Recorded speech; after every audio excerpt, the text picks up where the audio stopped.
नाशिक महानगरपालिकेच्या निवडणुकीला काही तास शिल्लक असताना नव्या आरोप प्रत्यारोपांना सुरुवात झाली आहे। मंत्री गिरीश महाजन यांनी नाशिकमधल्या एका जाहीर सभेत शिंदेंच्या शिवसेनेचे महानगर प्रमुख प्रवीण तिदमे यांचे ड्रग्ज पेडलर तरुणांबरोबरचे व्हिडिओ दाखवत नाशिकच्या ड्रग्ज प्रकरणाशी शिंदे सेनेच्या नेत्यांचे संबंध असल्याचा खळबळजनक दावा केलाय। महाजनांच्या या आरोपानंतर मात्र नाशिकमधलं वातावरण चांगलंच तापलेलं आहे। गिरीश महाजनांच्या सभेनंतर गोंधळ झाला। मंत्री गिरीश महाजनांच्या गाडीला अडवत जाब विचारण्याचा प्रयत्न करण्यात आला आणि त्यामुळे काही काळ गोंधळ निर्माण झाल्याचं पाहायला मिळालं।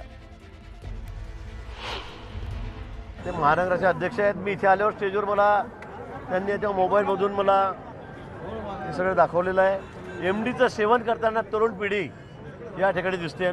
खुलेआम चौकामध्ये टपरीवर बसून या ठिकाणी अशा पद्धतीचे कामं त्या ठिकाणी चाललेले आहेत। मला वाटतं तरुण पिढीसाठी अतिशय भयावह चित्र आहे।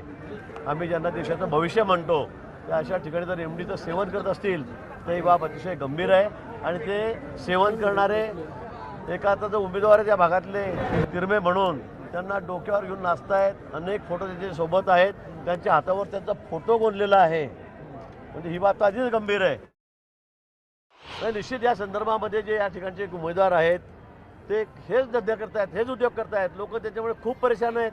कोणी बांधकाम व्यावसायिक असतील, बिल्डर असतील, त्याचे प्लॉट शेते आहेत, कुठल्याही कामाच्या संदर्भामध्ये महाशय जाऊन त्या ठिकाणी माहितीचा अधिकार देतात, लोकांना ब्लॅकमेल करतात, त्यांच्याकडून पैसे उकळतात। हा त्यांचा राजो धंदा सगळ्या नाशिककरांना माहीत आहे।